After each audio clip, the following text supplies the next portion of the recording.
ব্যস্ত শহরের নির্জন হাইওয়েটি হঠাৎ পুলিশের গাড়ির সাইরেনের আওয়াজে মুখরিত হয়ে উঠল। একটা ব্ল্যাক কালারের জিপ ছুটে যাচ্ছে আর তার পেছনে পুলিশের গাড়িগুলো ছুটে যাচ্ছে। আসলে গাড়িটা একটা ব্যাংকের দারোয়ানকে পিষে ফেলে চলে এসেছে এবং ওই ব্যাংক থেকে তার কিছুক্ষণ আগেই 400 কোটি টাকার হ্যাকিং হয়েছে। ধারণা করা হচ্ছে যে ওই গাড়িতে বসেই কেউ এই হ্যাকিংটা করেছে, তাই পুলিশ তার পুরো ইউনিট নিয়ে ছুটছে। গাড়িটা অনেক গতিতে ছুটে যাচ্ছে আর পুলিশ কোনো মতে তাকে পাকড়াও করতে পারছে না। পুলিশের অফিসার গাড়ির কাঁচ নামিয়ে একটা মাইক্রোফোন বের করলো এবং বলতে লাগলো, সামনে গাড়িতে যেই থাকুক না কেন, গাড়ি থামাও না, গাড়ি থামাও বলছি, নয়তো আমরা গাড়িটাকে অ্যাক্সিডেন্ট করতে বাধ্য হব। সামনের গাড়ি থেকে কোনো সাড়া পাওয়া গেল না, তাই বাধ্য হয়ে পুলিশ কর্মকর্তারা মিলে গাড়িটির টায়ারে গুলি করলো এবং গাড়িটি তাল সামলাতে না পেরে 3টা ডিগবাজি খেয়ে পাশের ধান ক্ষেতের ভেতর গিয়ে পড়ল। পুলিশের কর্মকর্তারা তাড়াতাড়ি করে গাড়ি থেকে অস্ত্র হাতে নামালো এবং ওই টার্গেট গাড়িটির দিকে অগ্রসর হতে লাগলো, দেখতে যে কে আছে তার ভেতরে। কিন্তু কাঁচ ভাঙতেই দেখা গেল ভেতরে কেউ নেই। এএসআইকে উদ্দেশ্য করে ভয় মাখা গলায় বলল, স্যার ভেতরে কেউ নেই। এটা শুনে এসআই আফসাদ অবাক গলায় বললেন, what are you joking?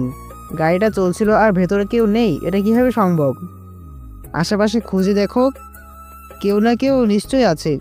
Police unit খুঁজতে লাগলো কিন্তু ব্যর্থ হলো, কাউকেই পাওয়া গেল না। পুলিশের জেলা প্রধান ফোন দিল ডিউটি অফিসারকে। হ্যালো আসাদ। জি স্যার বলুন। কাউকে টেস্ট করতে পেরেছো? জি না স্যার, আমরা গাড়িটা পিছু পিছু এসেছিলাম কিন্তু ভেতরে কেউ নেই। নিশ্চয়ই পালিয়েছে বেটা। সেটাও হতে পারে। আচ্ছা স্যার, আমি খুঁজে দিচ্ছি। এই কথা বলে অফিসার ফোন কেটে দিল। ফোন কেটে দিতে দেখে একজন কনস্টেবল এগিয়ে আসলো এবং বলতে লাগলো, স্যার একটা কথা বলি। বলো। স্যার আমার মনে হচ্ছে গাড়িতে ভূত ছিল। তোমাকে চাকরিটা কে দিয়েছে বলো তো? কেন স্যার? একজন পুলিশ কর্মকর্তা হয়ে তুমি ভূতে বিশ্বাস করো? না করে উপায় আছে স্যার। আপনি ভেবে দেখুন, জায়গাটা জনমানব শূন্য আর এইখানে একটা গাড়ি অ্যাক্সিডেন্ট করলো। কেউ যদি থাকতো এইখানে তাহলে আমরা নিশ্চিত খুঁজে পেতাম। এত ভাবতে হবে না তোমাকে, খোঁজার কাজ চালিয়ে যাও। আশেপাশের গ্রামগুলোতে খোঁজ চালাও। এই তুই টেবিলে বসে বসে কি করছিস? টেবিলে বসেছিলাম, তখনই পিছন থেকে দরজা দিয়ে ঢোকার সময় ভাবি এই কথাটি বলল, আরে ভাবি তুমি? আমি তো আমার সায়েন্সের অ্যাসাইনমেন্ট করছিলাম। Science assignment? কম্পিউটারে? আরে ভাবি তুমিও না, যেটা বোঝো না সেটা নিয়ে কেন কথা বলো বুঝি না। তুমি আর্টস নিয়ে পড়াশুনো করেছো, তুমি কি বুঝবে সায়েন্সওয়ালাদের প্যারা? বুঝতে হবে না, অনেক রাত হয়েছে, ঘুমাতে যাও এখন। ভাবি চলে গেল। দরজাটা লক করে দিয়ে টেবিলের সাইডে ব্যাগের নিচ থেকে ল্যাপটপটা বের করে ল্যাপটপে এখনও কয়েকটা সফটওয়্যার রান করছে। ল্যাপটপটি শাট ডাউন করে বিছানায় এসে বসলাম এবং একটা চার্ট বানাতে লাগলাম। চার্টে কিছু লোকের নাম আর লিস্ট আছে আর লেখা সব নামের পাশে তারিখ দেওয়া। সকালে ব্রেকফাস্ট টেবিলে বসে বসে ব্রেকফাস্ট করছি। ব্রেকফাস্ট যখন শেষ পর্যায়ে তখন একটা সাইকেলের বেল শোনা গেল। কে যেন আসছে এইদিকে। আমাদের খুব একটা বড় বাড়ি না, 5% জায়গার ওপর 3 তলা একটা ফ্ল্যাট বাড়ি। 3 তলা এবং 2 তলা ভাড়া দেওয়া হয়েছে আর একেবারে উপরে আমরা থাকি। আমার ভাই, ভাবি, আমার ভাইয়ের ছেলে রিসান আর আমি, আর কেউ নাই। গেটে রাতুল কড়া নাড়ছে আর ডাকছে, এই সাব্বির দরজা খোল। ভাবি দরজা খুলে দেয় এবং রাতুল ভেতরে এসে বসে। রাতুলকে ভাবি খাওয়ার কথা জিজ্ঞাসা করলে রাতুল বলে যে খেয়ে এসেছে। আমার খাওয়া শেষ হলে বের হয়ে বাসা থেকে ক্লাসের উদ্দেশ্যে। এখন আমার সম্বন্ধে একটু বলে নেই। এবার ক্লাস 10-এ পড়ি, সায়েন্স নিয়ে। ভাই একটা মেডিকেল কোম্পানির মালিক, যেটা আমার বাবার ছিল, কিন্তু একটা দুর্ঘটনায় তারা মারা যায়। তারপর থেকে আমার ভাই সবটা দেখাশোনা করে। আর জানতে হবে না, বাকিটা পরে জানবেন। স্কুলে ঢুকেই স্কুলের ভেতরে ব্যাগটা রেখে বাইরে আসি এবং বাইরের এক লোকের কাছ থেকে একটা খবরের কাগজ কিনে এবং স্কুলের মাঠে একটা বেঞ্চে এসে বসে পড়তে লাগি। পাশে রাতুলও বসে। খবরের কাগজের প্রথম পাতায় এসে আমার চোখ আটকে যায় একটা খবরে রাতুলেরও। রাতুল আমার দিকে তাকাচ্ছে আর আমি রাতুলের দিকে। আমার আর রাতুলের চোখ খবরের কাগজে আটকে গেছিল। খবরের কাগজে লেখা ছিল যে ভুতুড়ে হ্যাকার আক্রমণে অতৃষ্ট শহর গতকাল রাতে হ্যাক করা হয়েছে আমাদের শহরের সবচেয়ে বড় ব্যাংক।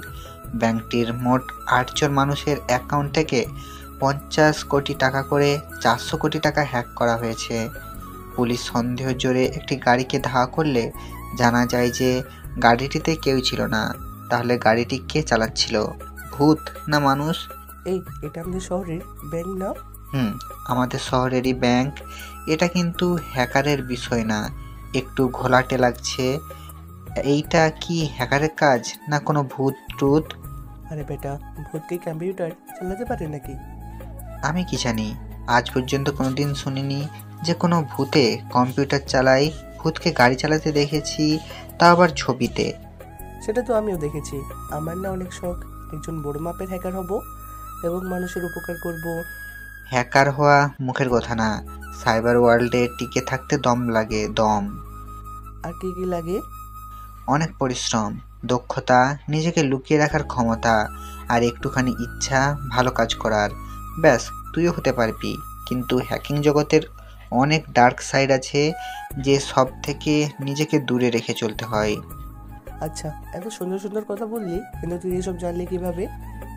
আরে আমি কিভাবে জানি মানে? সেটা তো তুই কিভাবে জানিস? আমি ওই দিন একটা আর্টিকেল পড়ছিলাম হ্যাকিং নিয়ে, ওইখান থেকে জানতে পেরেছি। ব্যাস এতটুকুই, আর কিছু না। ও আচ্ছা, আমি তো ভাবলাম তুই নিজে কত বড় হ্যাকার ট্যাকার। খুব বেটা, আমি কই আর কই হ্যাকার, আমার মতো জোকার হবে হ্যাকার। হবি তুইও যেগুলো আমাকে বললি সেগুলো নিজেকে বল, তুইও হতে পারবি। আমার কপালে হালকা চিন্তার ভাঁজ। হ্যাঁ, আমিও হ্যাকার হব, হ্যাকার দ্য জোকার। এইসব কথা বলতে বলতে স্কুলের বেল বেজে গেল। আমি আর রাতুল দ্রুত পায়ে স্কুলের দিকে অগ্রসর হতে লাগলাম। ক্লাসে ঢুকে আমি আর রাতুল বেঞ্চে বসে পড়লাম। স্যার চলে আসলো এবং ক্লাস নিতে শুরু করলো। আজ ক্লাসটা আমার চোখে কেমন যেন ফাঁকা ফাঁকা লাগছে। হ্যাঁ, যা ভেবেছি তাই। আজকে ক্লাসে দুটো মেয়ে আসেনি, যাদের আমি গতকাল দেখেছিলাম। এসব চিন্তা বাদ দিয়ে পড়াশোনায় মনোযোগ দিলাম। সব ক্লাস শেষ, স্কুল ছুটি দিবে। এখন বিকেল প্রায় 4:30, একটু পরেই সন্ধ্যা হয়ে যাবে। ক্লাস থেকে বেরিয়ে সাইকেল নিয়ে যেই গেট দিয়ে বেরোবো, তখনই রাতুল পেছন থেকে ডাক দিল। এই বেটা, আমারে ফেলে চলে যাচ্ছিস কেন? দোস্ত, বাসায় কাজ আছে, তাই যাচ্ছিলাম আর কি। তোর কিসের এত কাজ বাসায় যে সন্ধ্যার আগেই বাসায় ঢুকে যাস? আমার আবার কিসের কাজ? আসলে বাড়িতে রাত নামার আগেই ঢুকে যাই তো প্রতিদিন, তাই অভ্যাস হয়ে গেছে। ও আচ্ছা, তাহলে চল একসাথে, তুই তোর বাসায় ঢুকে যাস আর আমি আমার বাসায় চলে যাব। আচ্ছা চল। আমি আর রাতুল যার যার বাড়িতে যাওয়ার পর রাত প্রায় 11টা বাজে। পুলিশ কন্ট্রোল রুমে একটি ফোন আসে। হ্যালো, পুলিশ কন্ট্রোল রুম, কে বলছেন? কিলার মেশিন। আরে আজব তো, কিসের মিশন আর কি সব বলছেন? হোটেল ব্লু সান রুম নাম্বার 167 তে যান বলেই ফোনটা কেটে যায়। কন্ট্রোল রুম অফিসার সঙ্গে সঙ্গে পুলিশ পাঠায় সেই জায়গাতে। রুমের ভেতর থেকে কোনো আওয়াজ আসছে না। পুলিশ দরজা ভেঙে ভেতরে ঢুকে এবং একটা বীভৎস দৃশ্য দেখতে পায়, যা দেখে কয়েকজন মহিলা পুলিশ সেখানেই অজ্ঞান হয়ে যায়। পুলিশদের সবার চোখে ভয় আর আতঙ্ক।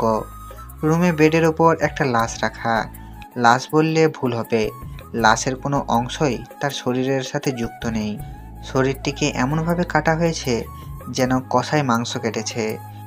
মাথাটি সবার সামনে রাখে, যার থেকে চোখগুলো বেরিয়ে আছে, আর জিহ্বাটি সামনে কেটে রাখা আছে।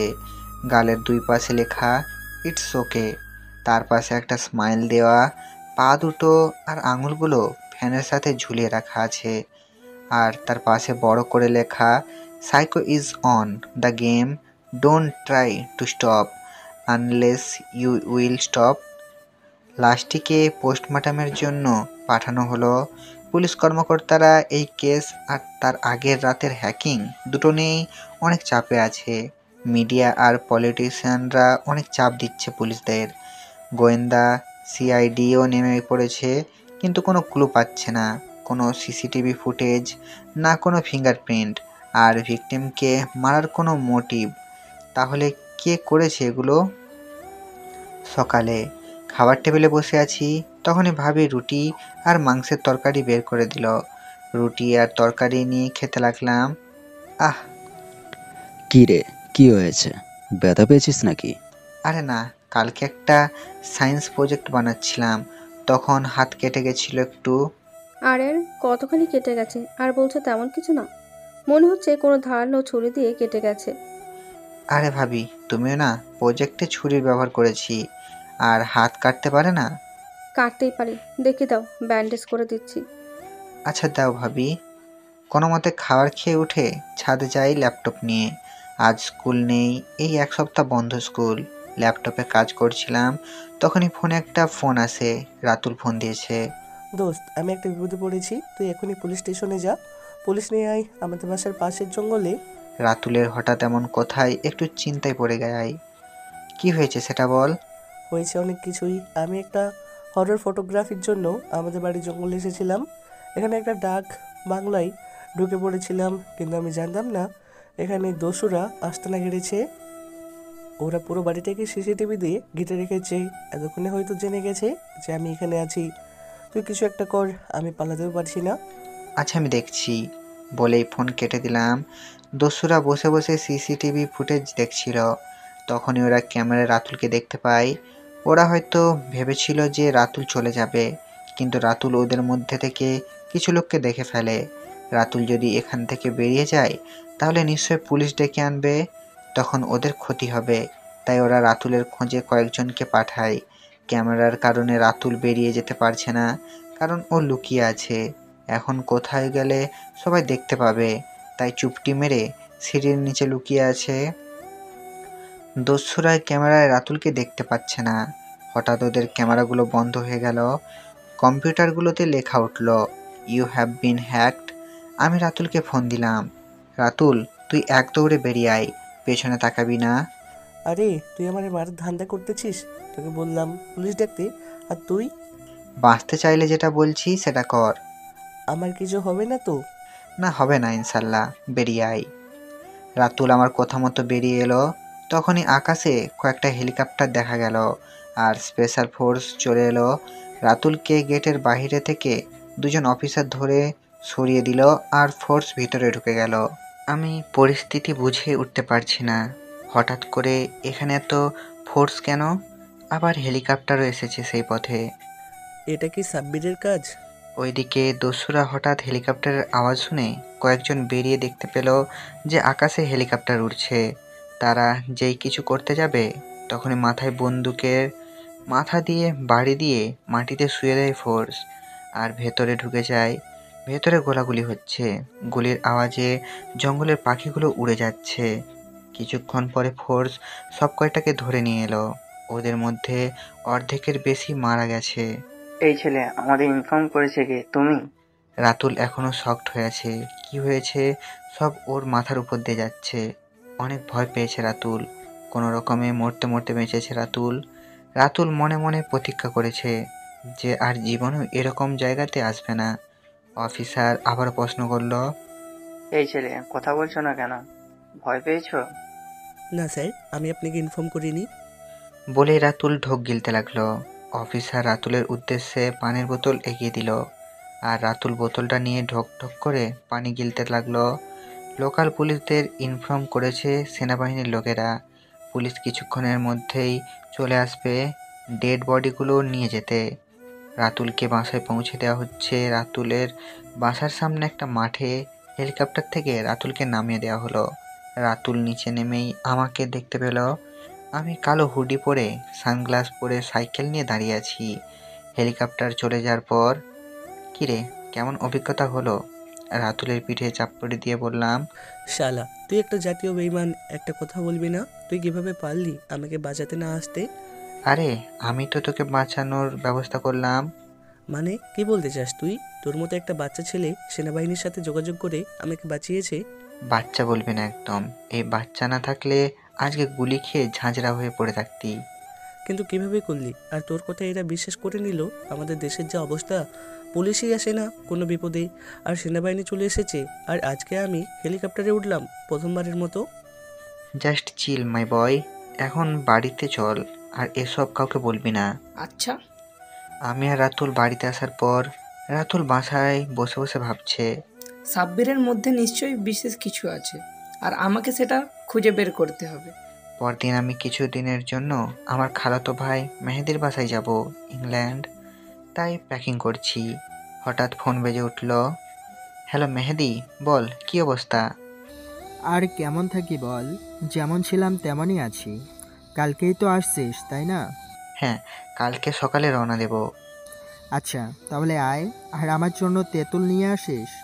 ভাই, দেশের তেঁতুলের তুলনা হয় না। আচ্ছা, নিয়ে আসবো। এখন রাখি, ভালো থাকিস। পরের দিন সকালে আমি, ভাই, ভাবি সবার থেকে বিদায় নিয়ে গাড়ি নিয়ে এয়ারপোর্টে যাচ্ছি।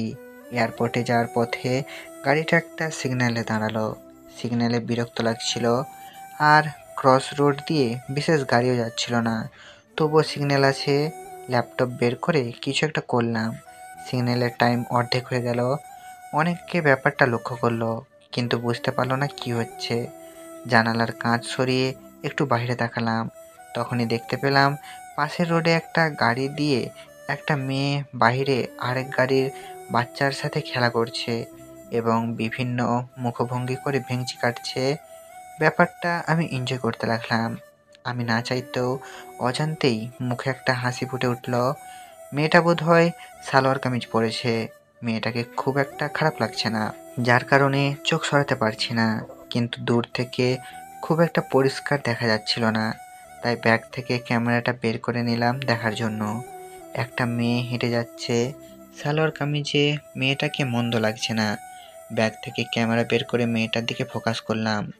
মেয়েটার হাসিটা যেন ক্যামেরায় এসে লাগছিল। হালকা বাতাসে চুলগুলো উড়ছিল, আর মেয়েটার গেজদাঁত আর নাকের তিলটা যেন উফ। আমি এসিতে বসেই ঘামছিলাম।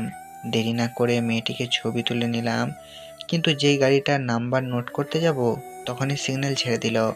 আমি নিজেই নিজেকে মনে মনে গালি দিতে লাগলাম। গাড়িটা সোজা এসে এয়ারপোর্টে থামলো। আমি গাল ফুলিয়ে বসে আছি গাড়িতে আর নিজেকে গালি দিচ্ছি। টিকিট না কাটা থাকলে আজ বোধহয় আর ইংল্যান্ড যেতাম না। প্লেনে বসে ক্যামেরা থেকে ছবিগুলো ল্যাপটপে নিয়ে দেখছিলাম। ছবিটা দেখেই চেহারায় আবারও হাসি ফুটে উঠল। প্লেন মাঝ আকাশে, দুবাই থেকে আবার প্লেন চেঞ্জ হবে, কিন্তু তখনই এয়ার হোস্টেসরা কি যেন নিয়ে কানাকানি করছিল। হঠাৎ প্লেনটা টার্ন নিতে লাগলো। আচমকা হাওয়ায় অনেকটা ঝাঁকুনি লাগলো সবার। আমি ল্যাপটপে ছবি দেখছিলাম, ঝাঁকুনিতে ল্যাপটপটা হাত থেকে নিচে পড়ে গেছে। তাই একটু রাগ হলো এবং বোঝার চেষ্টা করলাম যে কি হয়েছে। এই যে শুনুন, কোনো প্রবলেম হয়েছে কি? এয়ার হোস্টেসকে উদ্দেশ্য করে বললাম। না স্যার, তেমন কিছু না। কারা যেন প্লেনটাকে ম্যানুয়ালি কন্ট্রোল করতে চাচ্ছে। কি? এটা তো সাংঘাতিক ব্যাপার। হ্যাঁ স্যার, আপনি চিন্তিত হবেন না, আমাদের এক্সপার্ট দেখছে বিষয়টা।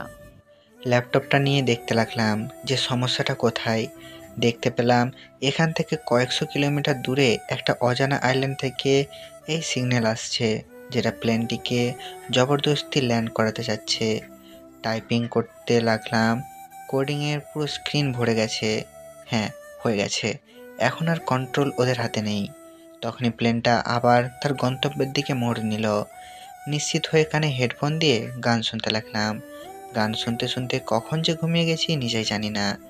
ঘুম ভাঙলো দুবাইয়ে এয়ারপোর্ট থেকে নেমে কিছু খেয়ে নিলাম, কিন্তু হঠাৎ সামনে বসা কাউকে দেখে মুখে সেই হাসি আবার ফুটে ওঠে। সেই অজান্তা তার সামনে একটা টেবিলে বসে বসে জ্যাম পাউরুটি খাচ্ছে। একটু জ্যাম তার ঠোঁটের একপাশে লেগে আছে। মন চাইছে হাত দিয়ে মুছে দিতে, কিন্তু সেটা সম্ভব না। ঘর থেকে বেরালাম এবং ভাবতে লাগলাম, এই মেয়ে এখানে কিভাবে? তাহলে কি ও আমার সাথে এসেছে একই প্লেনে? কিন্তু আমি দেখলাম না কিভাবে। নিজের ওপর নিজেরই রাগ হতে লাগলো। তখনই এয়ারপোর্টের টিভিতে দেখানো হলো, the plane that came from Bangladesh was going to be hijacked by the hackers, but someone saved the plane and passenger from that.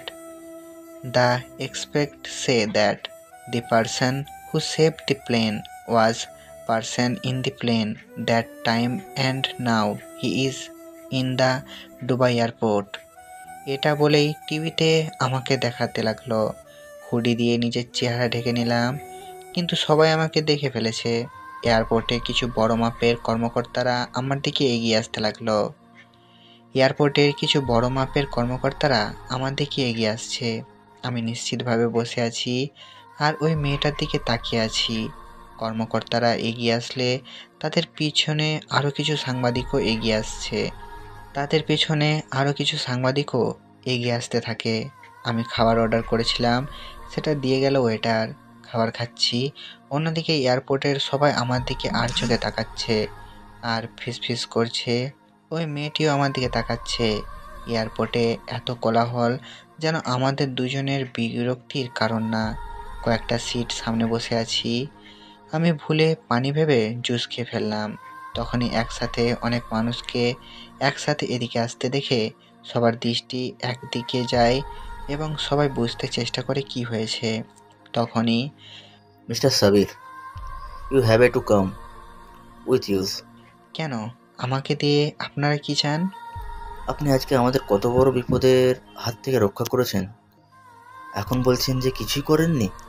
আজব তো, আমি কি করেছি? আর আপনারা এভাবে আমাকে টিভিতে ব্রডকাস্ট করছেন কেন?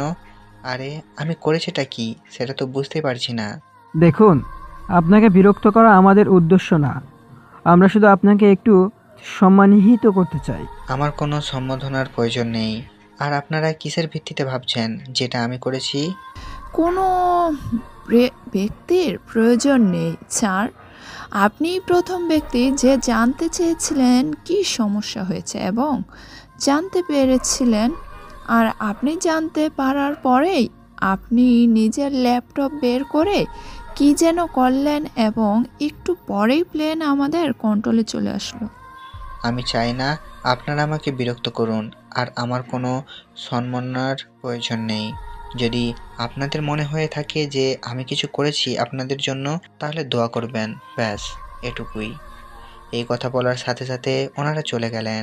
আমি এখনও ওখানে বসে আছি আর সবাই আমাকে এলিয়েনের মতো দেখছে, যেন ভিন গ্রহের প্রাণী পৃথিবীতে অবতরণ করেছে।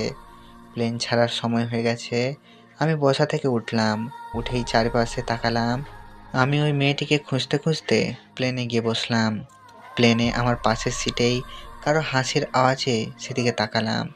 কি মিষ্টি হাসি মেয়েটার, যেরকম সুন্দর শোনায় তেমনি মেয়েটার ঠোঁট বাঁকানো হাসির নেশায় পড়ে গেলাম। প্লেন ইংল্যান্ডের উদ্দেশ্যে রওনা করলো। প্লেনে পুরোটা সময় মেয়েটির দিকে তাকিয়েছিলাম। যতই দেখি তবু মন ভরে না। অনেকবার চেষ্টা করেও মেয়েটির সাথে কথা বলার সাহস জেগে উঠতে পারলাম না। ছেলেরা এমনই হয়, চ্যাট করতে গিয়ে যতই বকবক করুক না কেন, যখন তার ভালোবাসার মানুষটিকে সামনে দাঁড়িয়ে থাকে আর সুযোগ থাকে নিজের ভালোবাসা প্রকাশের, তখন সাহসে কুলিয়ে উঠতে পারে না। আমার অবস্থাও ঠিক তেমনই। প্লেন ইংল্যান্ড এয়ারপোর্টে ল্যান্ড করলো আর আমি চলে গেলাম আমার খালাতো ভাইয়ের বাসায়। কি ভাবছেন যে আমি আমার প্রেয়সীকে ফলো করলাম না কেন? সেটা পরে বলি।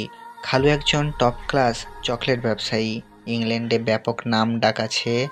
বাড়িতে পৌঁছালাম এবং ভেতরে ঢুকলাম। বড় আঙিনা, হেঁটে বাড়ির সদর দরজায় যেতে একটু সময় লাগলো। গেটে বেল বাজাতে লাগলাম, কিন্তু কেউ খুলছে না। আরও কয়েকবার বাজালাম, কিন্তু কেউ খুলল না। বাড়ির পাশের একটা টেলিফোন বুথ থেকে মেহেদিকে ফোন করলাম। কয়েকবার বেল বাজার পর মেহেদি ফোন ধরলো। হ্যালো, কে বলছেন? আমি সাব্বির। তুই কই? আর বাড়িতে কেউ নেই? সরি রে, আব্বুকে কে যেন গুলি করেছে। আমরা হাসপাতালে। কি? খালু হাসপাতালে? হ্যাঁ, আমরা সিটি হসপিটালে আছি, তুই এখানেই চলে আয়। আচ্ছা ওয়েট কর, আমি আসতেছি। আমি হাসপাতালে যাওয়ার পর খালুকে দেখে অনেক মর্মাহত হলাম, কারণ অনেক বাজেভাবে আহত করা হয়েছে খালুকে। আমি কারণ জানতে চাইলে বলে যে লোকাল মাফিয়ার কাজ। সবটা শুনে অনেক চটে যায়। মেহেদি আমাকে শান্ত করে। রাতে ইংল্যান্ডের একটি 50 তলা বিল্ডিংয়ের ওপর কয়েকটা হেলিকপ্টার উড়ছে। হেলিকপ্টারের ভেতর সব আর্মিরা আর তাদের হাতে অস্ত্র, যা তাক করা আছে বিল্ডিংয়ের ছাদের কিনারায় দাঁড়ানো কালো লেদার হুডি পরা একটি ছেলে, যার হাতে একজন মানুষের কাটা মাথা, আর বিল্ডিংয়ের ছাদের পুরোটা জুড়ে রক্ত দিয়ে লেখা ইটস ওকে। আর্মিরা গুলি করার জন্য প্রস্তুত, কিন্তু ছেলেটার কোনো নড়াচড়া না দেখে কিছু করছে না। হঠাৎ একটা গুলি ছোড়া হলো ছেলেটার পায়ে, কিন্তু ছেলেটা ওইদিকে না তাকিয়ে তার হাতে থাকা ছিন্ন মস্তিষ্কটি ছুঁড়ে মারে, যেটার ওপর গুলিটি লাগে, এবং সাথে সাথে হাত পা ছড়িয়ে একটা লাফ দেয়। ছেলেটা লাফ দিয়ে নিচে পড়ে যায়। আর্মিরা হেলিকপ্টার দিয়ে খুঁজতে আরম্ভ করে, কিন্তু পাচ্ছে না খুঁজে। একেবারে যেন হাওয়ায় ভ্যানিশ হয়ে গেছে এইরকম একটা পরিস্থিতি। এত লাইট আর দলবল নিয়েও বিল্ডিং সহ কোনো জায়গাতেই কাউকে পাওয়া গেল না। এই কেস নিয়ে তদন্ত কমিটি বসলো এবং সমস্ত প্রুফ একত্রে করা হলো, কিন্তু কোনো ট্রেস পাওয়া যাচ্ছে না। তখনই সবার মনে পড়লো যে কিছুদিন আগে বাংলাদেশেও এইরকম একটা কেস হয়েছে। ওইটার লাশের সাথেও মাথা ছিল না, আর রক্ত দিয়ে লেখা ছিল ইটস ওকে। কয়েকজন সিবিআই সদস্যের ঘাড়ে এই কেসের জিম্মা চাপালো তদন্ত কমিটি। তদন্ত কমিটির হেড হলো রাজ এবং সজীব। অন্যদিকে টিভিতে খবর দেখছিল মেহেদি। তখনই দেখতে পেল ওর বাবাকে যে মেরেছে, মানে খুন করার চেষ্টা করেছে, সে নাকি হত্যা করেছে। কয়েক মুহূর্তের জন্য খবরটা মেহেদির মনে আনন্দের সঞ্চার করলেও মেহেদি ভাবতে লাগলো এটা কার কাজ হতে পারে। মেহেদি হাসপাতালে ছিল। সাব্বিরকে অনেকক্ষণ ধরে দেখতে পাচ্ছে না মেহেদি। কোথায় যেন গেছে সাব্বির। মেহেদি সাব্বিরকে খুঁজতে লাগলো পুরো হাসপাতাল জুড়ে, কিন্তু সাব্বির কোথাও নেই। এই শহরে তো তেমন কেউ নেই যে সাব্বিরের পরিচিত, যার কাছে সাব্বির যেতে পারে। সাব্বির তাহলে কোথায় গেল? মেহেদি যেই হাসপাতালের বাইরে যাবে তখনই সাব্বিরকে পাশের একটা ডিপার্টমেন্টাল স্টোর থেকে বেরোতে দেখে। সাব্বিরের হাতে কফির কাপ আর মোবাইল। সাব্বির ট্রাফিক সিগন্যাল কাটিয়ে এই পাশে এলো। কি রে, তুই কোথায় ছিলে এতক্ষণ? কেন? এই তো পাশে একটা ব্যাডমিন্টন টুর্নামেন্ট হচ্ছিল, সেখানে। তুই কি কিছু জানিস না? আমি আবার কি জানবো? পাগল নাকি তুই? হ্যাঁ, আমি পাগল। তুই একা একা এই অচেনা দেশের অজানা শহরে ঘুরে বেড়াচ্ছিস, আমার টেনশন হয় না নাকি? আরে চিল ম্যান, এত হাইপার হচ্ছিস কেন? আর কি হয়েছে সেটা বল। ড্যানিয়েল মারা গেছে। কি? ড্যানিয়েল মারা গেছে? মারা গেছে বললে ভুল হবে। ওকে খুন করেছে কে যেন। কখন আর কিভাবে? মেহেদি সবটা খুলে সাব্বিরকে বলল। যা হয়েছে বেশ হয়েছে, জানোয়ারটার এমন দশাই হওয়ার ছিল। মেহেদি সবটা খুলে বলে সাব্বিরকে।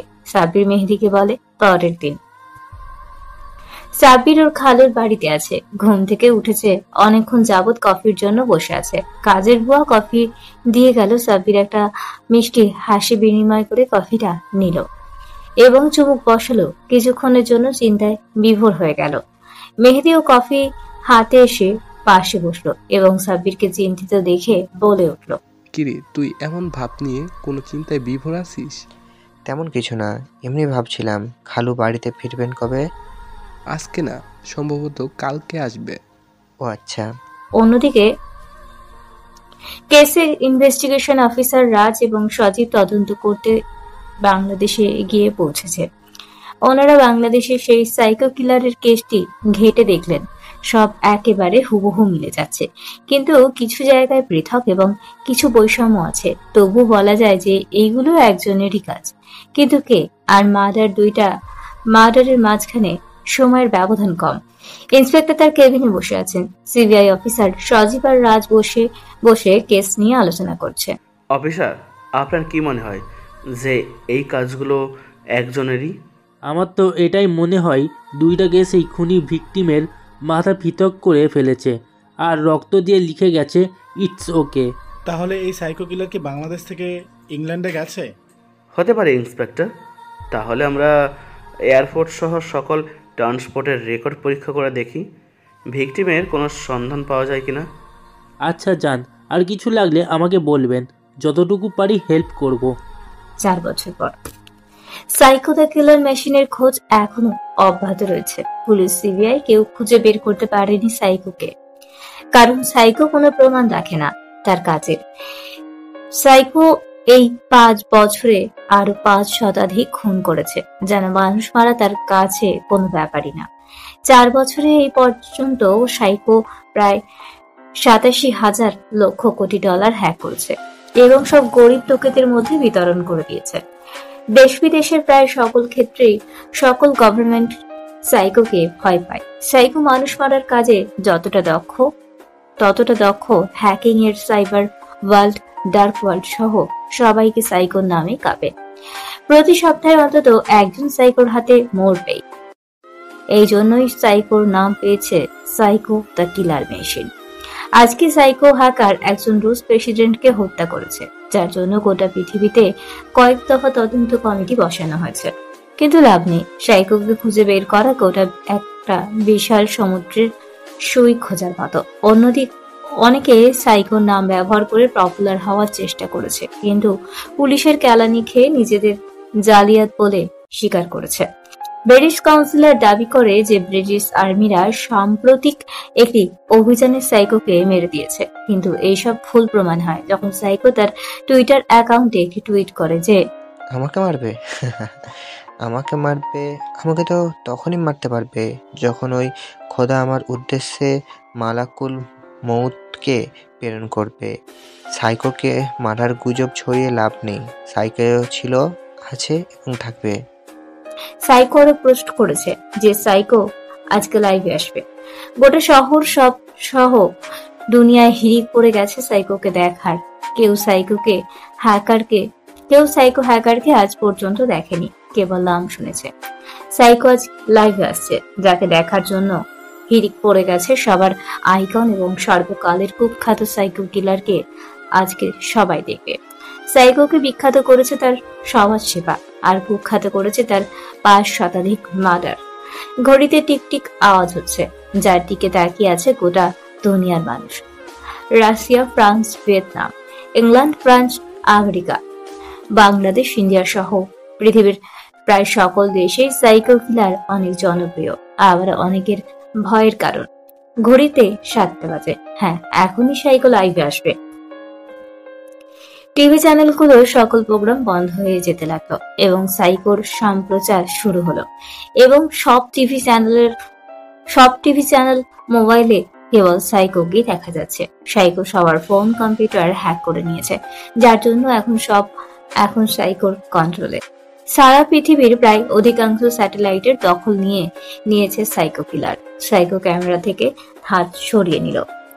চেহারা দেখা যাচ্ছে না, কেবল কালো হুডি পরা একটা ছেলেকে দেখা যাচ্ছে, যে একটা লাইটের নিচে বসে আছে, আর পিছনে একটা বড় দেওয়াল জুড়ে কেবলই মানুষের নামের লিস্ট। কেমন আছেন সবাই? আশা করি ভালো নেই, কারণ আমি ভালো থাকতে দেইনি। এটা শুধু তাদেরই বললাম যারা আমার টার্গেট লিস্টের আশেপাশে আছেন, আর যারা কোনো সমাজ বিরোধী অপকর্ম করেন না তাদের আমাকে ভয় পেতে হবে না। আমি ভিলেন না, আমি শুধু একটা নাম। আমি একজন মানুষ, কিন্তু আমাকে আপনাদের থেকে পৃথক করছে আপনাদের মধ্যে থাকা কিছু লিডার, কিছু লোক, কিছু চোর, আর কিছু থাক আর নাই বললাম। এখন আপনাদের মনে প্রশ্ন জাগতেই পারে যে আপনি নিজেই তো অনেক বড় মাপের খুনি আর চোর, তাহলে অন্যদের শাস্তি দেওয়ার অধিকার কোথা থেকে পেলেন? হ্যাঁ, আমি খুনি, কিন্তু আমি মানুষ খুন করি না। আমি সমাজের, রাষ্ট্রের, পৃথিবীর থেকে কীট মানে পোকা মারছি, মানুষ না, কারণ এরা মানুষের কাতারে পড়ে না। আর যে ভাই আর বন্ধুরা আমাকে এখনো ট্র্যাকিং করার চেষ্টা করছেন তাদের বলছি লাভ নেই ব্রো। আমি ধোঁয়াশা, আমি অন্ধকার, আমি এমন একজন যে নিজের অস্তিত্ব নিজেই খুঁজে বেড়াই। তাহলে আপনারা আমাকে খুঁজবেন কিভাবে? আর কিছু বলার নেই আমার। আমাকে খোঁজার চেষ্টা করে লাভ নেই। আইন শৃঙ্খলা বাহিনীরা যারা আছেন আর সাইবার এক্সপার্ট সবাই যারা কাজ করুন, আমাকে ছাড়াও আরও অনেক আছে, তাদের খুঁজে বের করুন, শাস্তি দিন। আমি প্রকাশ্যে খুন করি আর ওরা অন্তরালে। Happy life and be careful, because আপনিও হতে পারেন আমার নেক্সট টার্গেট। এই বলে সাইকো সবার কম্পিউটার ও ফোন স্যাটেলাইটের অ্যাক্সেস ছেড়ে দিল। সকল টেলিভিশনে কেবল এখন সাইকো কিলারকে নিয়ে নিউজ প্রকাশ করা হচ্ছে। অন্যদিকে আমাদের গল্পের নায়ক সাব্বির মাত্রই বাড়িতে প্রবেশ করলো। বড় ভাই অফিসে আছে আর ভাবি সাহেব টিভিতে সিরিয়াল দেখছে। সাব্বির এক পা দুপা করে বাড়িতে ঢুকছে ভাবির নজরে দিয়ে। হঠাৎ কিসে যেন সাব্বিরের পা পড়ে আর কট করে শব্দ হয়। ভাবি টিভি ছেড়ে ঘুরে তাকায়। সাব্বিরের যেন সারা চেহারা লাল হয়ে আছে এমন একটা পরিস্থিতি। সাব্বির একই রাত করে বাড়িতে ঢুকেছে আর অন্যদিকে ভাবি তাকিয়ে আছে সিরিয়াস মুড নিয়ে। হঠাৎ সাব্বিরের ভাবি হেসে মাটিতে গড়াগড়ি করতে লাগলো। সাব্বির পরিস্থিতি বুঝতে পারলো না। ভাবি যেখানে কান টেনে ছিঁড়ে ফেলার কথা সেখানে হাসছে কেন ভেবে ওর অন্তরাত্মা কেঁপে উঠেছে। ভূতে টুতে ধরলো নাকি ভাবিকে ভেবেই সাব্বিরের গায়ের লোম সব দাঁড়িয়ে গেল। ভাবি তুমি ঠিক আছো তো, নাকি এমন করে হাসছো কেন? ভয় করছে তো? ভাই তুমি নিজের চেহারাটা দেখেছো? কেন, আমার চেহারা তো আমি প্রতিদিনই দেখি, দিনে কয়বার দেখি। এদিকে আসো। সাব্বির এক পা দুপা করে ভাবির কাছে গেল। ভাবি সোফা থেকে ফোনটা নিয়ে ক্যামেরা অন করলো এবং একটা ছবি তুললো। আবারও হাসতে লাগলো। এটা দেখো। সাব্বির কৌতূহল নিয়ে ফোনটা হাতে নিল এবং ছবিটায় চোখ দিল এবং নিজের চেহারা দেখে এক দৌড়ে ঘরে ঢুকলো। ভাবি এখনো বাচ্চাদের মতো হেসেই চলেছে, যেন আজকেই সব হাসি হেসে নেবে। সাব্বির ঘরে গিয়ে আয়নার সামনে দাঁড়ালো। আয়নাতে নিজেকে দেখে বরাবরের মতো অবাক হলো, কারণ আজও সেম ঘটনা ঘটেছে। ঠোঁটে মুখে গালে কপালের সর্বত্রই লিপস্টিকের দাগ, কিন্তু কিভাবে এলো সেটা সাব্বির জানে না। প্রায় প্রতিদিনই এই ঘটনা ঘটে সাব্বিরের সাথে। সাব্বিরের না আছে কোনো গার্লফ্রেন্ড, না আছে চুমু দেওয়ার মতো কেউ। তাহলে এই দাগগুলো কোথা থেকে আসে? এই ভেবে সাব্বির খাটে বসে পড়লো। চিন্তার কপালে ভাঁজ পড়লো। কে দেয় এই চুমুগুলো সেটা সাব্বিরকে দেখতে হবে। এই চুমুগুলো প্রায় রাতের এই সময় বা ভোরে ঘুম থেকে উঠলেই দেখা যায়। সাব্বির সিদ্ধান্ত নিল যে কাল ঘর থেকে বেরোবে না আর সারা ঘরময় সিসিটিভি ক্যামেরা লাগাবে, যাতে দেখতে পারে কে এই কাজ করে। অন্যদিকে জাতিসংঘ সিদ্ধান্ত নিয়েছে যে এইবার আরো জোরালো ভাবে এক সাইকো ফাইন্ডিং মিশন শুরু করবে। তাই 20 সদস্যের একটা প্রিমিয়াম টিম বানাবে, যার হেড হবে ব্রুস আর কোহেড হবে সাইবার এক্সপার্ট শামসুল হাবিব। এই টিমের জন্য বিশ্বের সর্বত্র থেকে 10 জন মারাত্মক হ্যাকার, 5 জন খ্যাতনামা গোয়েন্দা আর 5 জন অ্যাডভাইজার নিয়োগ দেওয়া হয়েছে। এইবার সাইকোকে ধরেই ছাড়বে সবাই। তাই সাইকোর লাইভ ডাটা ট্রান্সমিশন থেকে আবারও তদন্ত শুরু করবে ব্রুস, আর যার দায়িত্ব পেয়েছে শামসুল হাবিব। সাব্বির ক্যামেরা অর্ডার দিয়েছে। কিছুক্ষণ পরেই কেউ একজন সাব্বিরকে মেসেজ দিল ফোনে। সাব্বির দোতলায় থাকে, তাই বারান্দায় গেল। বারান্দা দিয়ে নিচে তাকিয়ে দেখলো একটা কালো হুডি পরা ছেলে দাঁড়িয়ে আছে, যার হাতে কিছু একটা, যেটা সাব্বিরের দিকে তাক করা। একটা কালো হুডি পরা ছেলে দাঁড়িয়ে আছে, যার হাতে কিছু একটা, যেটা সাব্বিরের দিকে তাক করা। সাব্বির হাত দিয়ে ইশারা করলো কাছে যেতে। ছেলেটি বারান্দার একদম নিচে এসে দাঁড়ালো। সাব্বির একটা দড়ি নামালো নিচে, যেটাতে ওই ছেলেটা তার হাতে থাকা একটা ব্যাগ দড়িতে বেঁধে দিল। সাব্বির ব্যাগটা উপরে টেনে নিল। ব্যাগটা বেশি বড় না, ছোটই। ব্যাগ নেওয়া হলে ছেলেটি সাব্বিরকে হাত দিয়ে বিদায় জানায় এবং ঝোপের আড়ালে লোকানো সাইকেল নিয়ে চলে যায়। সাব্বির রুমে এসে ব্যাগটা টেবিলের উপর রাখলো।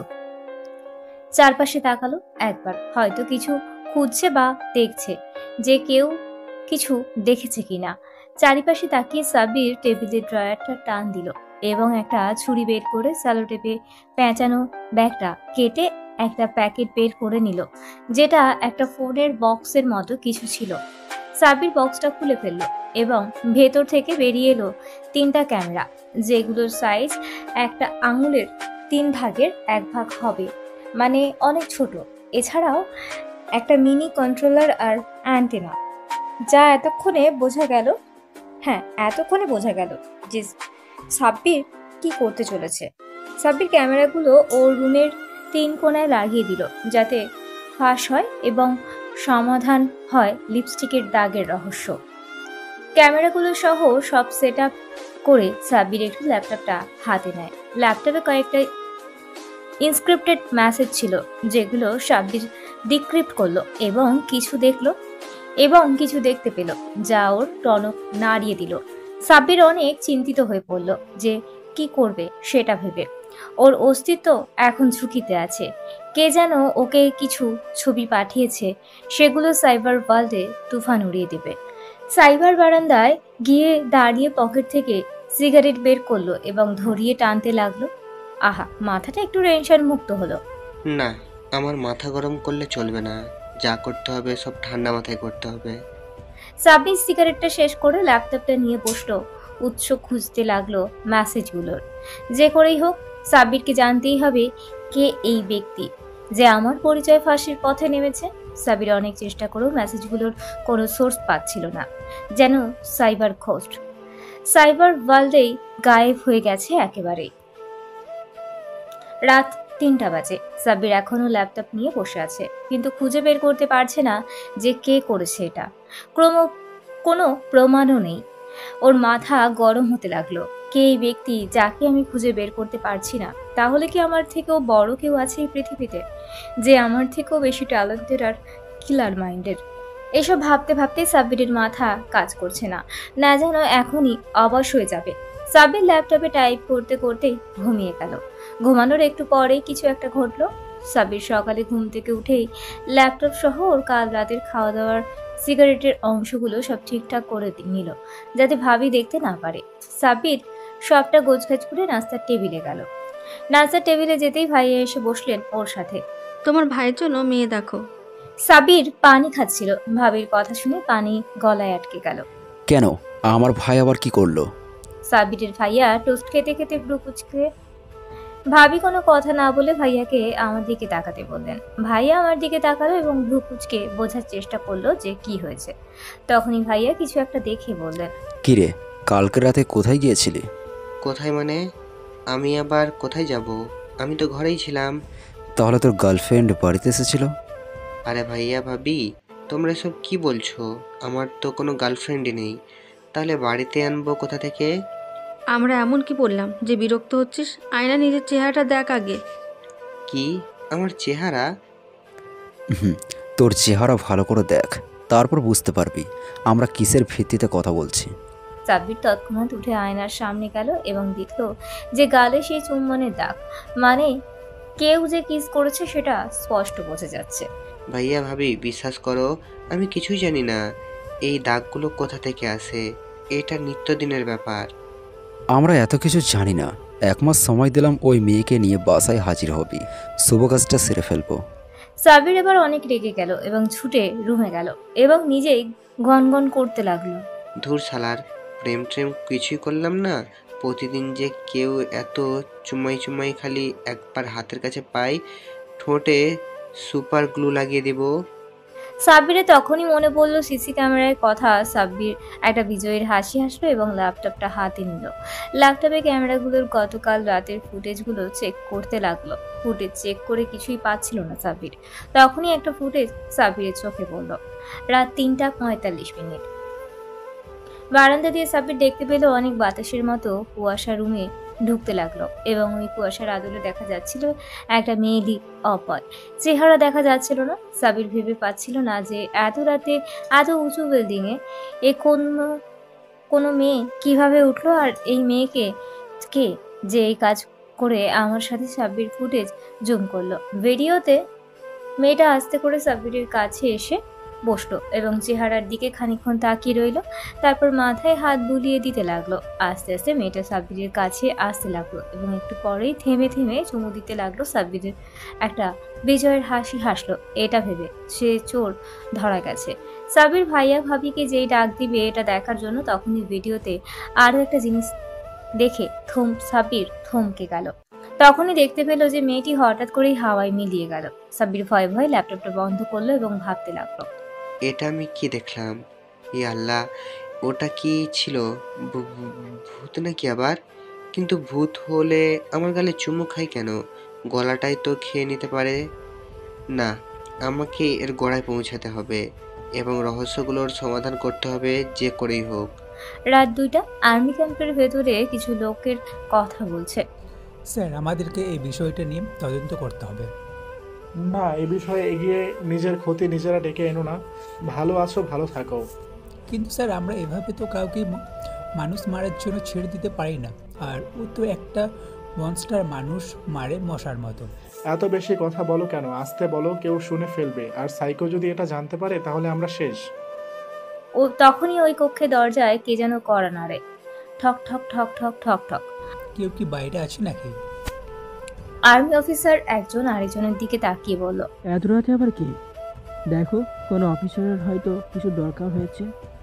একজন আর্মি অফিসার উঠে গেলেন এবং দরজা খোলার জন্য দরজা খুলে বাইরে কাউকে দেখতে পেলেন না। তখনই কিছু একটা রুমে প্রবেশ করলো গড়াতে গড়াতে। অফিসার নিচে তাকিয়ে দেখলো একটা স্টিল কালারের বোতল।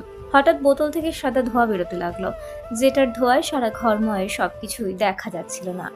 সকলে এদিক সেদিক ছুটোছুটি করতে লাগলো, ভেবে যে শত্রুরা আক্রমণ করেছে, কিন্তু কেউই গলা দিয়ে কোনো আওয়াজ বের করতে পারছে না। যেই চিৎকার দিতে বা কাউকে ডাকতে যায়, তার মুখটাই কে যেন বন্ধ করে দেয়।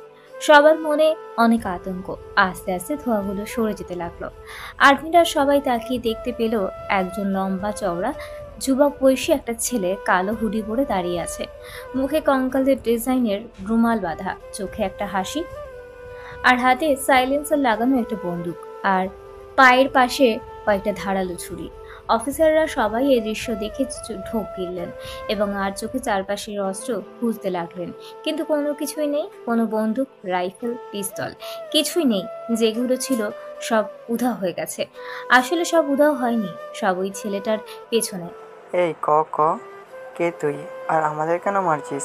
একজন অফিসার মনের ভয়ে লুকিয়ে সাহস দেখিয়ে ছেলেটা কিছুই বলল না। ডান হাতের পিস্তলটা উঁচু করলো এবং বুক বরাবর একটা গুলি করলো। গুলিটা বুকের হৃৎপিণ্ড ফুটো করে পিঠের অন্য পাশ দিয়ে বেরিয়ে গেল। অফিসারের মুখ দিয়ে রক্ত বের হয়ে এলো ঝর্ণার মতো, আর অফিসার সোজা ধপাস করে মাটিতে শুয়ে পড়লেন। আর নেই, উনি মারা গেছেন। এই দৃশ্য দেখে আরেকজন হামলা করতে গেলে ছেলেটা তার বাঁ হাতের ছুরিটা হামলা করার জন্য প্রস্তুত করে। অফিসার সোজা এসে ছেলেটার মাথায় ঘুষি মারতে গেলে ছেলেটা হাঁটু গেড়ে বসে পড়ে এবং ছুরিটা নিয়ে পায়ের উল্টো পিঠে ফ্যাচ ফ্যাচ করে দুটো টান দেয়। ওই লোকটা মাটিতে হাঁটু গেড়ে বসে পড়ে, আর বসে পড়ার সাথে সাথেই ছুরিটা গলায় বসিয়ে দেয় ছেলেটা। এইবার আর একজন গেল না, তিনজন একেবারেই যায় হামলা করতে।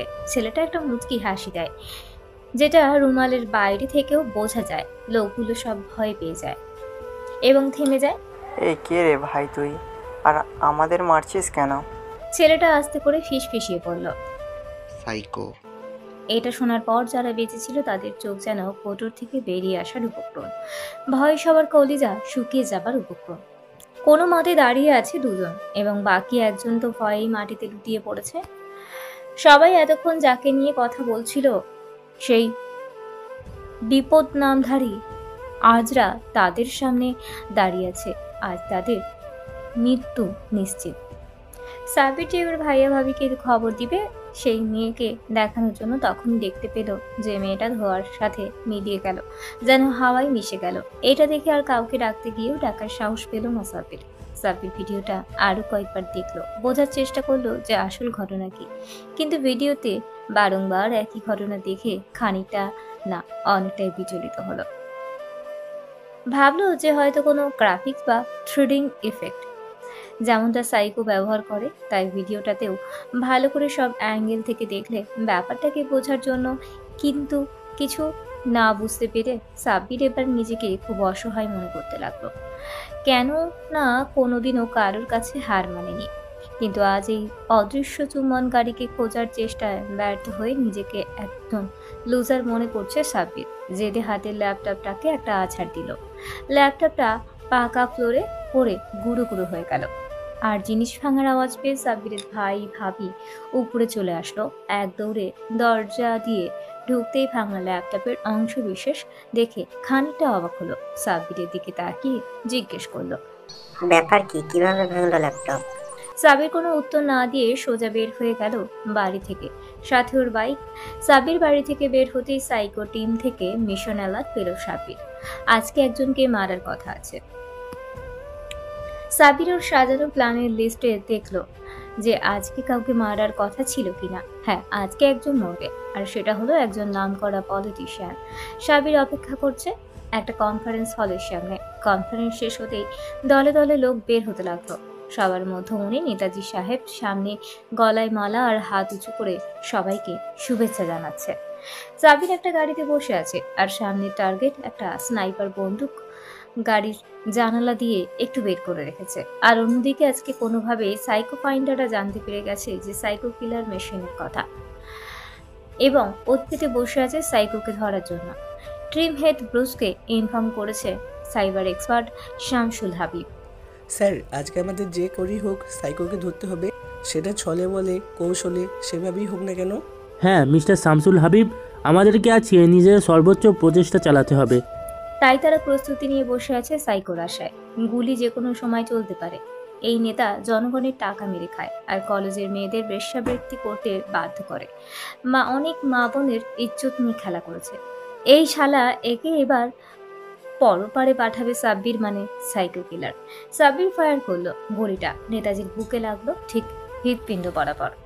ফিনকি দিয়ে রক্ত বেরোতে লাগলো নেতাজির বুক দিয়ে। সাব্বিরকে কেউ একজন দেখে ফেললো। গুলি চালাতেই তাই চিৎকার দিয়ে উঠলো। সাব্বির চাইলে ওই লোককে মেরে ফেলে দিতে পারতো, কিন্তু সাব্বির কোনো নিষ্পাপকে মারতে চায় না। তাই ওই লোককে না মেরে গাড়ি ছোটাতে থাকে পালাবার জন্য। সাইকো ফাইন্ডারদের চোখে পড়ে গেছে সাইকো। সাব্বিরের পিছনে সাইকো ফাইন্ডার সহ অনেক লোকজন আর গাড়ি। সাব্বির প্রাণপণ বাঁচার চেষ্টা করে যাচ্ছে নিজেকে বাঁচানোর জন্য, কারণ ও বাঁচলে এই পৃথিবী থেকে ধ্বংস হবে পাপীরা, আর পাপীদের নাশ করাই সাব্বিরের উদ্দেশ্য। সাইকো দ্য কিলার মেশিনের উদ্দেশ্য। সাব্বির ড্রাইভিং সিটে বসে ঘামছে, কারণ ওর ধরা পড়লে ওর দলের লোকেরা ধরা পড়বে, আর ওর কোনো ক্ষতি হোক এটা সাব্বির চায় না। সাব্বির ড্রাইভ করতে করতে একটা ঢালু উপত্যকায় চলে এসেছে। সামনে পাহাড়ের গিরিখাত, আর অন্যদিকে পেছনে পড়ে থাকা লোকজন। সাব্বিরকে কি করবে? সাব্বির যদি এখন লাভ দেয় গাড়ি নিয়ে, তাহলে হয়তো বেঁচে যাবে মিশন সাইকো, আর যদি ধরা পড়ে যায় তাহলে নাম খারাপ হবে ওর। পরিবার আর ওর আসল পরিচয় জেনে যাবে সারা দুনিয়া। এখন কি করবে সাব্বির? সাব্বির পারছে না সামনে যেতে, আর না পারছে পেছনে যেতে। এই যেন সব বিপদের একেবারে ঘাড়ে চেপে বসেছে আজ। বোধহয় আর বাড়ি ফেরা হবে না সাব্বিরের, কারণ সাব্বির পেছনে ফিরবে না, বরং মৃত্যুকে বরণ করার জন্য পাহাড় থেকে ঝাঁপিয়ে পড়বে। গাড়ি ছুটছে প্রচণ্ড গতিতে, যেন মৃত্যু তর সইছে না সাব্বিরের। সাব্বির আজ বিপাকে, কারণ যদি ধরা পড়ে যায় তাহলে সাইকো মিশন অসম্পূর্ণ থেকে যাবে। সাব্বিরের ইচ্ছা থাকুক বা না থাকুক, জোরপূর্বক বিভিন্ন ইঞ্জেকশন দিতে সব সত্য কথা ঠিক বের করে নেবে সাইকো ফাইন্ডাররা।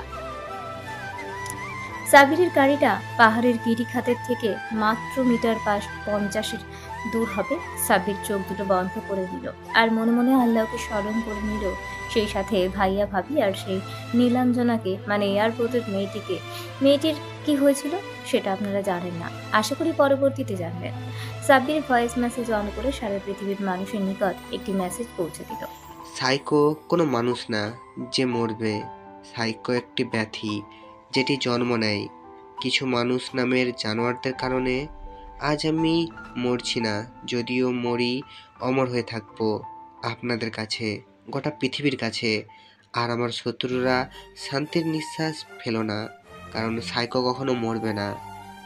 এই মেসেজটি সেন্ড হওয়ার সাথে সাথেই গাড়ি টায়ারে একটি গুলি এসে লাগলো, যেগুলো ছোড়া হচ্ছিল পেছনের গাড়িগুলো থেকে। সাব্বির আর গাড়িটাকে নিজের আয়ত্তে রাখতে পারল না, ছেড়ে দিল সব। সরিয়ে নিল স্টিয়ারিং এর হুইল থেকে হাত। গাড়িটা পাহাড়ের উঁচু ঢিপি থেকে জাম করার মতো পাহাড়ের পাদদেশে পতিত হতে লাগলো। সাইকো ফাইন্ডাররা ওখানে এসে এই জিনিসটা একেবারেই আশা করেনি।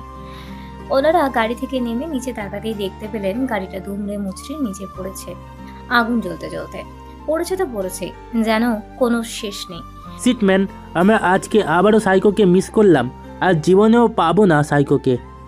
ব্রুস প্রচন্ড রেগে গিয়ে গাড়ির দরজায় লাথি মেরে, স্যার, আমাদের ভাবে হঠাৎ এখানে আক্রমণ করাটা ঠিক হয়নি। প্ল্যানিং করে সবটা করা উচিত ছিল, কারণ আমরা ভুলে গিয়েছিলাম সে এ অন্য সাধারণ কোনো অপরাধের মতো না। এ হলো সাইকো দ্য কিলার, যার রক্তের প্রতিটা কণিকাতে একটা করে ছোট ব্রেন বিদ্যমান। হ্যাঁ, তুমি ঠিক বলছো, কিন্তু সাইকোর মার্ডারের একটা রিপোর্ট তো বানাতে পারি এখন। সেটা কীভাবে স্যার? আমরা তো সাইকোর ব্যাপারে আগামাথা কোনো কিছু জানি না। কি তার আসল নাম, কি তার ঠিকানা।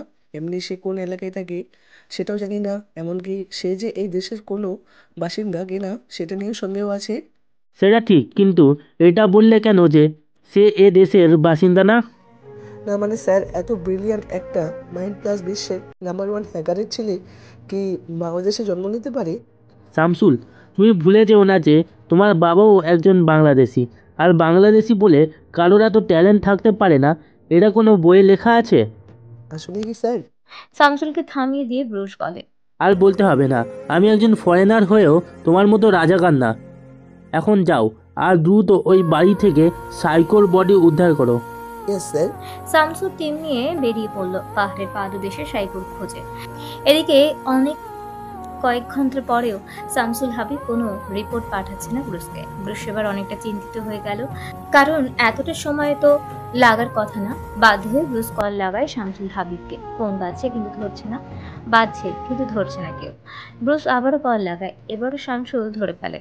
স্যার, ঘটনাটা তো একেবারে মাথায় বাজ ফেলার মতো। কেন, কি হয়েছে? স্যার, ফরেন্সিক টিম নেই গাড়িটার ভিতরে, অনেক দূরে তল্লাশি করলাম কিন্তু কিছুই পেলাম না। বডি কোথায় যাবে আর গাড়িটা কোথায় পেয়েছো? গাড়িটা এখানকার একটি ঝর্ণার কাছে পেয়েছি। একটুর জন্য ঝর্ণার পানিটা পড়েনি, নয়তো গাড়িটাও পেতাম না। খুঁজে দেখো, হয়তো ঝর্ণার পানির সাথে ভেসে গেছে বডিটা। সেটাই দেখছি। অন্যদিকে সারা দুনিয়ায় সাইকোর শেষ মেসেজটা ব্যাপক আলোড়ন সৃষ্টি করেছে।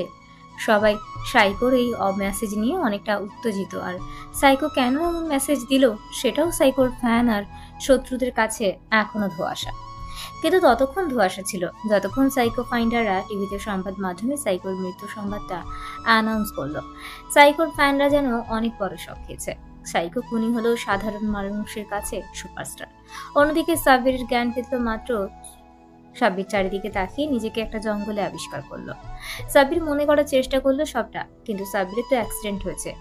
ওই পাহাড় থেকে পড়ার পর যে কেউ মারা যাবে, তাহলে সাব্বির এখনো কিভাবে বেঁচে আছে সেটা সাব্বিরকে এখনো ভাবাচ্ছে। আর সাব্বির নিজের হাত পায়ের দিকে তাকিয়ে বুঝতে পারলো যে একটাও ক্ষত নাই, আর সারা শরীরে একটু ব্যথাও পাওয়া কোনো অ্যাক্সিডেন্টের চিহ্নটুকু নেই। সাব্বির হাঁটতে হাঁটতে অনেক দূরে এগোলো, পকেটে হাত দিয়ে নিজের মিনি কম্পিউটার বের করলো, কিন্তু কোনো সিগন্যাল পাওয়া যাচ্ছে না কোনো স্যাটেলাইটের। এটা দেখে সাব্বির অবাক না হয়ে পারল না, কারণ পৃথিবীর যে কোনো জায়গা থেকে স্যাটেলাইটের সিগন্যাল পাওয়া যায়, হোক সেটা ঘন জঙ্গল বা সমুদ্রের কোনো দিক। সাব্বির ভাবতে লাগলো যে কোথায় এসে পড়লাম, এখানে তো জঙ্গলই আমাকে মেরে ফেলবে, কিন্তু আমি এখানে এলাম কি করে? আর আমি অ্যাক্সিডেন্ট করেছিলাম পাহাড়ে, সেখানে তো কোনো জঙ্গল নেই, আর জঙ্গল থাকলেও তো তা এত ঘন নয়, আশেপাশের লোকালয় নিশ্চিতভাবে ছিল। তাহলে আমি কোথায় আসলাম? আমি একা ওই অবস্থায় তো এখানে কোনোদিনও আসতে পারতাম না। তাহলে কি আমাকে কেউ নিয়ে এসেছে এখানে? সাব্বির যে এই কথাগুলো ভাবছে তখনই নিজের হাতের কারো ঠোঁটের লিপস্টিকের দাগের মতো কিছু দেখলো। আরে ভাই, এই জঙ্গলে অন্তত আমাকে ছাড় দাও। এখানেও সেই চুম্মাচুম্মির কারবার শুরু করে দিয়েছো। ছাড় দিতে পারি, এক শর্তে। হঠাৎ এই কথাটা শুনে সাবির চারিদিকে তাকালো, কিন্তু কাউকে দেখতে পেল না। কে এখানে সামনে এসো বলে আমি পকেটে থাকা রিভলভারটা বের করলাম এবং লোড করে আশেপাশে তাক করতে লাগলাম। আমাকে খুঁজে লাভ নেই, আমি ইচ্ছে না করলে এ জীবনেও আমাকে দেখতে পাবে না। এবার সাব্বিরের মনে ভয় কাজ করতে শুরু করলো। সাইকো যতই কিলার মাইন্ডের হোক না কেন, এইরকম একটা পরিস্থিতিতে ভয় পাওয়া ছাড়া কোনো উপায় নেই। আরে কে তুমি, আর কেন আমাকে ফলো করছো? নিজের ভালো চাও তো পালাও। এক্ষুনি আমার পরিচয় জানতে পারলে এক্ষুনি জামা কাপড় খুলে দৌড়াবে। আমি দৌড়াবো না, তুমি আমাকে দেখলেই দৌড়াবে। তুমি জানো আমি কে? হ্যাঁ, আমি জানি তুমি সাইকো। তো তোমার ভয় করছে না একটা মেয়ে মানুষ আমার সাথেই জঙ্গলে এভাবে কথা বলছো? তুমি সারা দুনিয়ার কাছে একজন খুনি হতে পারো, কিন্তু তোমারও মন আছে, সেটাতে নেই কোনো দূষণ, তাই আমি তোমাকে ভয় পাই না। সাব্বির মেয়েলি আওয়াজটা শুনতে পাচ্ছে, কিন্তু কাউকে দেখতে পাচ্ছে না। সাব্বির মেয়েটির সাথে কথা বলছে আর খুঁজতেছে। এই মেয়ে, কে তুমি? আর তুমি কোথায়? তোমাকে তো আমি দেখতে পাচ্ছি না। দেখো, আমার সাথে ফাজলামি করলে কিন্তু তোমার খবর আছে। আমার খবর করবে তুমি? দেখি কেমনে পারো। এই বলে সেই আওয়াজের অধিকারিণী সাব্বিরের সামনে এসে দাঁড়ালো। থুকু ভাসতে লাগলো। সাব্বির কি বলবে ভেবে পাচ্ছে না, কারণ এটা মেয়ে নাকি অন্য কিছু। চেহারা সারা সহ সারা শরীর নূরের মতো ঝকঝক করছে। আর মেয়েটির সাদা ক্রাউন পরা, পিছনে দুটো সাদা ডানা। এর মানে তুমি মানুষ না। এই বলে আমি মাটিতে লুটিয়ে পড়লাম, আমার হাওয়া বেরিয়ে গেছে।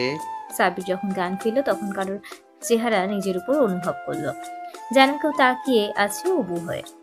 এই মেয়ে, আমার দিকে এভাবে তাকিয়ে আছো কেন? আরে ভাই, তুমি তো মেয়েই না, আল্লাহ মাবুদ জানে তুমি কি জিনিস। এই ছেলে বেশি কথা বলে না ঘাড় মটকে দেব। কি? তুমি জানো আমি কে? দিব্যি জানি। আর তুমি যতগুলো মার্ডার করেছো সব আমার ইশারাই করেছো। আমি বলেছি তাই তুমি করেছো। তুমি যখন লাশগুলোকে কাটতে তখন আমি সাইডে বসে বসে দেখতাম। মেয়েটি গাছের ডালে পা দোলাতে দোলাতে। কি? আমি ঠিক বুঝলাম না, বুঝিয়ে বলো। আমি তোমার ইশারায় মার্ডার কেন করতে যাব? আমি পাপী তাপী খারাপ লোকেদের শাস্তি দিয়েছি, এতটুকুই। এখানে তোমার ইচ্ছা প্রসঙ্গ কোথা থেকে আসলো? বুঝতে পারবে, আগে আমাকে বলতে দাও পুরোটা। বুঝতে গেলে তোমাকে আরো 15 বছর আগে যেতে হবে, মানে ফ্ল্যাশব্যাকে যেতে হবে। আমি বলছি তুমি শোনো। আর আমার নাম হলো আমিরা। সাব্বির, তুমি জানো তোমার বাবা মায়ের আসল পরিচয়? হ্যাঁ, এটা জানি যে আব্বু একজন কেমিস্ট ছিলেন আর আম্মু হালকা পাতলা জানতেন। না, তুমি ভুল জানো। তোমার আব্বু আর আম্মু রাশিয়ার দুইজন নামকরা জেনেটিক্যাল ইঞ্জিনিয়ার ছিলেন। আর তোমার আব্বু ছিলেন একজন হাফ ব্লাডেড, মানে অর্ধেক মানুষ আর অর্ধেক অ্যাঞ্জেল। কারণ তোমার দাদাও একজন অ্যাঞ্জেল ছিলেন তোমার মতো। আর আমার আব্বু ছোটবেলা থেকেই বন্ধু ছিল, তাই ওনারা ওনাদের বন্ধুকে আত্মীয়তায় পরিণত করার জন্য ছোটবেলায় আমাদের বিয়ে দিয়ে দেয়। তখন আমি সব কিছু বুঝতাম, কিন্তু তুমি ললিপপ ছাড়া কিছুই চিন্তা না, নিজের বউকে তো দূরের কথা। এটা বলে আর্মির একটা দীর্ঘশ্বাস ছাড়লো। আহারে কষ্ট রে, টুরু কষ্ট। বেশি হাসলে কানের 2 আঙুল নিচে একটা মারবো। আমি সিরিয়াস কথা বলছি। আর উনি দাঁতগুলো সব বের করে হাসছেন। আচ্ছা, আর কিছু বলবো না, তোমার তো আর বিশ্বাস নাই। তো যা বলছিলাম, তোমার আব্বু আমাকে অনেকভাবেই সায়েন্টিস্ট ছিলেন, আর ওনারা কোনো দুর্ঘটনায় মারা যায়নি, ওনাদেরকে হত্যা করা হয়েছিল। কি? কারা মেরেছে? শুধু নাম বলো একবার। এক একটাকে এমনভাবে মারবো যেন মৃত্যু ওদের দেখে ভয় পায়। সাব্বির, শান্ত হও। রেগে গিয়ে লাভ নেই, কারণ কেউই বেছে নেই। সবাইকে তুমি মেরে দিয়েছো, মানে আমি তোমাকে দিয়ে ওদেরকে মারিয়েছি। কি? হ্যাঁ, তুমি এতদিন যাদের যাদের মেরেছো সবাই তোমার বাবা মায়ের মৃত্যুর জন্য কোনো না কোনোভাবে দায়ী। কিন্তু ওনারা আমার বাবা মাকে কেন মারলো? কি দোষ ছিল তাদের? তাহলে শোনো, তোমার বাবা মায়ের কোনো দোষ ছিল না, দোষ তো তাদের ছিল। কারণ তারা সবাই জেনেটিক্যাল ইঞ্জিনিয়ারিংয়ের খারাপ ব্যবহার করে বিভিন্ন মানুষের পর পশুকে নিয়ে আলাদা প্রাণী বানাতো। আর এটাই শেষ না, ওরা আমাদের একজনকে, মানে একজন অ্যাঞ্জেলকে কীভাবে ধরে ফেলে, তাকে মেরে ফেলার পর ওই অ্যাঞ্জেলের রাজ থেকে তারা বিভিন্ন স্যাম্পল কালেক্ট করে। আমাদের মতো হতে চেয়েছিল, কিন্তু তারা জানতো না যে তোমার বাবাও একজন অ্যাঞ্জেল। তারা ওই স্যাম্পলগুলোকে তোমার বাবার কাছে টেস্ট করার জন্য পাঠায়, আর তোমার আপু সেটা ধরে ফেলে আর তাদেরকে মানা করে দেয়। আর এটাও বলে দেয় যে ওরা যেন বেআইনি পদ্ধতি অবলম্বন করে ক্লোনিং করার চেষ্টা করেছে, সেটা সবাইকে জানিয়ে দিবে। তাই ওই দিন ল্যাবে আগুন লাগিয়ে দেয়। আর আমি অনেকক্ষণ পর সেটা জানতে পারি, আর সেখানে গিয়ে দেখি তোমার আব্বু আর আম্মু মারা গেছে, আর তুমি এক সাইডে বেহুশ হয়ে পড়ে আছো। আমি তখন অনেক ছোট ছিলাম, তবু অনেক কষ্ট করে তোমাকে উদ্ধার করি। এর মানে তুমি আমার জীবন বাঁচিয়েছো? তোমার জীবন বাঁচাইনি, আমার স্বামীর জীবন বাঁচিয়েছি। তুমি তো আমার স্ত্রী, তাই না? হ্যাঁ, অবশ্যই। কোনো সন্দেহ আছে? তাহলে আমাকে না জানিয়ে প্রতিদিন আমায় কিস করে যেতে কেন? এটা তোমাকে বলবো কেন? আমার স্বামীকে আমি চুমু দিই, জড়িয়ে ধরি, আদর করি, এটা আমার ব্যাপার। আইসে স্বামী স্বামী করতে। আমিরা, আমাদের দুনিয়ার খবর কি এখন? সবাই জানে সে সাইকো, মানে তুমি মারা গেছো। ও, তাহলে তো বাড়িতে যাওয়াই যায়, কিন্তু আমাকে রেখে যেতে পারবে না, গেলে আমাকেও নিয়ে যেতে হবে। আরে বাচ্চাদের মতো কাঁদে কেন? আমি তোমাকে নিয়ে যাব। আগে গাছ থেকে নামো আর মানুষের মতো হও। এটা বলে আমিরা একটা দীর্ঘশ্বাস ছাড়লো। সাবিরের কথা মতো আমিরা গাছ থেকে নেমে যায় আর নিজের পাখাগুলো ভেতরে ঢুকিয়ে নেয়। এখন ঠিক আছে? ঠিক আছে। তো বাড়িতে যাবে কিভাবে, হেঁটে না উড়ে? তোমার মতো পরিবউ থাকতে কি হেঁটে যাওয়া যায়? চলো উড়ে উড়ে। যে হুকুম। করে স্বামী। খালি স্বামী স্বামী করো আর 3 মাইল দূরে দাঁড়িয়ে থাকো। বুঝি না তুমি আমার বউ নাকি অন্য কারোর। এই ব্যাপার বলে আমিরা সাব্বিরের একেবারে সামনে এসে দাঁড়ায়। যেন এক একজনের নিঃশ্বাস আরেকজন শুনতে পাচ্ছে। এইভাবে কাছে এসো না, খারাপ কিছু হয়ে যাবে। খারাপ কি হবে? তুমি আমার স্বামী, আমি তোমার বউ, যা হবে ভালোই হবে। ও মা, তাই নাকি? আচ্ছা দেখা যাবে, এখন বাসায় চলো। আমিরা সাব্বিরকে জড়িয়ে ধরলো আর উড়ে যেতে লাগলো। সাব্বিরের বাসার সামনে বাড়ির বেল বাজাচ্ছে সাব্বির। কে আসলো এখন আবার? দরজা খুলে। আরে সাব্বির, কোথায় ছিলে এতদিন? আমি তো ভাবলাম কোথাও ঘুরে গেছো। মানে? এই আপু, তুই ঢং করা বাদ দে, আমাদের ভেতরে ঢুকতে দে। আমিরার কথা শুনে আমি বেকুব হয়ে গেলাম। আপু মানে? এই আমিরা, উনি তোমার আপু হয় নাকি? ও সরি, গলতি সে মিস্টেক হয়ে গেয়া। তোমাকে বলতে ভুলে গেছি যে তোমার ভাবি আমার বড় বোন হয়। আসলেই, কিন্তু ভাবি তুমি আমাকে কোনোদিন এসব বলনি কেন? কিভাবে বলবো, আর বললে তুমি বিশ্বাস করে নিতে। সেটাও ঠিক। এই আপু সর, ভেতরে ঢুকতে দে, বাইরে পুলিশ ওকে খুঁজছে। কেন খুঁজবে? কেউ কি চেনে নাকি সাব্বিরকে? সবাই চেনে সাইকোকে, আর সাইকো মারা গেছে, তাই খুঁজে কিছু নেই। চিল মারো। তোমাদের সব কথা আমার মাথার উপর দিয়ে যাচ্ছে। ভাবি, তোমরা তলে তলে এত কিছু আর আমি কিছুই জানি না। জানেন তো কি হয়েছে? আমরা তো জানতাম, আর এখন তুমিও জানো, কিন্তু তোমার ভাইয়া জানে না, আর কোনোদিন জানবেও না। আচ্ছা ভাবি, বাদ দাও। এই যে আমার বউ আমিরা, তুমি তো জানোই, আর কি বলবো। আমি ভেতরে গেলাম, আমার প্রচুর ক্লান্তি, আর ভাইকে কিভাবে ম্যানেজ করবা এটা তোমার ব্যাপার। এই সাব্বির, আমাকে রেখে চলে যাবা? কোথায় যাব? ওপরতলায় যাচ্ছি, তোমার যেতে মন চাইলে তুমি আসো। আমি যাব না, এটা কোনো কথা? আমি উপরে ঘুমাইতে গেলাম, আর আমিরাও আমার সাথে। আমি বিছানায় পড়তেই ঘুমিয়ে গেলাম। অন্যদিকে শামসু, ব্যাপারটা আমার মাঝে ঢুকছে না। সাইকো গেল কোথায়? স্যার, এটা তো সারা দুনিয়ার মানুষের কথা। সবাই সাইকোর লাশ দেখতে চাইছে, কিন্তু সাইকোকে আমরা কোথায় পাবো? সাইকো মারা গেছে এটা আমরা জানি, কিন্তু লাশ ছাড়া কিভাবে প্রুফ করব? একটা কাজ করো, একটা বেওয়ারিশ লাশ এনে পুড়িয়ে সবাইকে দেখিয়ে দাও। এত প্রেশার আর মাথায় যাচ্ছে না। Okay sir. এই ঘটনার 3 বছর পরে সাবির এখন একটা সফটওয়্যার কোম্পানির মালিক, আর আমিরা এক বাচ্চার মা। মানে সাবিরের একটা ছেলে হয়েছে, আর তার নাম রাখা হয়েছে আহিদ। অন্যদিকে আজকে সাইবার ওয়ার্ল্ডে একটি মেসেজ আবারও সবাইকে ভাবাচ্ছে। সেটি হলো সাইকো কোনো মানুষ না যে মরবে। সাইকো একটা চিন্তা ভাবনা, যার কোনো মৃত্যু নেই।